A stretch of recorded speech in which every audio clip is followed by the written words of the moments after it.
Hi, I'm Erin Groves, and I'm going to talk to you today about a learning disorder called dyslexia that is very common, and you might have even heard of it before. You might even know someone who has dyslexia, whether it be you, a friend, or family member. You might have even known someone while you were in school who had dyslexia, or you might have known someone who had dyslexia that didn't know they had dyslexia. Because dyslexia causes problems with reading and spelling are the most common things that people know about dyslexia. Since it is a learning disorder, this causes setbacks in people with dyslexia to be able to learn like we normally can as humans. It typically shows in younger children, school-age children, as they're trying to learn and grow like normal school-age children would. They start to show difficulties, and sometimes this is seen as a child being lazy or just seeming kind of unintelligent, but it can also be the learning disorders that are, in existence. Dyslexia is not the only one. I mean, ADHD can be considered a learning disorder.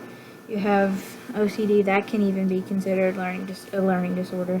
So there isn't just dyslexia, but it's probably one of the most common and one of the most relevant factors in a school setting.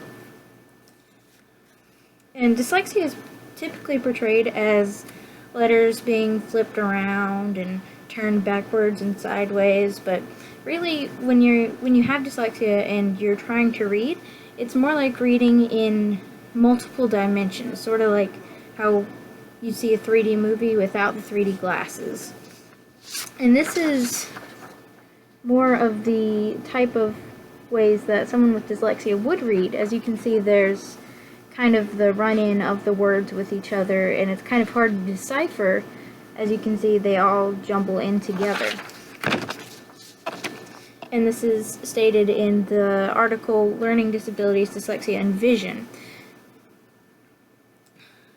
Emily Lapkin discusses in her article, Understanding Dyslexia, children with this disorder can often have difficulty reading, expressing themselves, or even navigating. So, it could be as simple as a child not knowing which is left or right whenever they're trying to go to their classrooms, which can cause a child to be late to class and can also still be pawned off to the idea that a child is just lazy or not trying in school. And dyslexia is something that people have to live with. There's no cure for dyslexia, so it is a lifetime illness or disorder, however you decide to call it.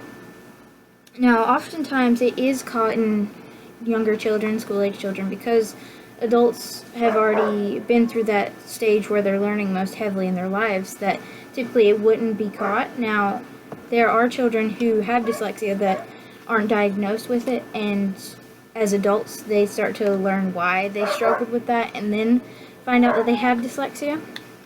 But typically, school-age children are the children diagnosed with dyslexia. Even at ages as young as 3, when most children are learning to read or write and things like that, start to discern what things in the world are. Now, there are ways to treat dyslexia, especially if it is diagnosed at an early age. So you can do things like, if you're a parent, you can discuss with your child's school about creating a dyslexia-friendly environment for your child. There are specific tutoring options for dyslexia, people who specialize in helping people with dyslexia to learn, because potentially a regular tutor could just frustrate the student because they don't know what the student's having to deal with. So someone who is trained in the aspects of dyslexia can help someone with dyslexia be able to learn more on a pace that their brain is able to comprehend. And it is possible for people with dyslexia to succeed. I mean, they will not add up to be total failures. They're not doomed to failure because they have a learning disorder. Just because someone has dyslexia doesn't mean they're dumb or lazy, as they're often portrayed. The disorder they have really causes problems in their brain. It's an imbalance in their brain that causes these problems. There isn't an exact reason why, but it is a real thing. And parents need to be aware of this, because if their child is showing some of these problems, then they might need to have them, checked out or tested for dyslexia, because while it could seem at first like the child is not trying, it might be due to dyslexia. And so that's why parents should also listen to their children whenever they say that maybe they have trouble reading, not that they just don't want to read, maybe they really do have trouble with it. And so that's why dyslexia needs to be very known to parents as a potential reason. People with dyslexia can still learn. They aren't totally unable to learn. They can still learn. They can still excel in any subject.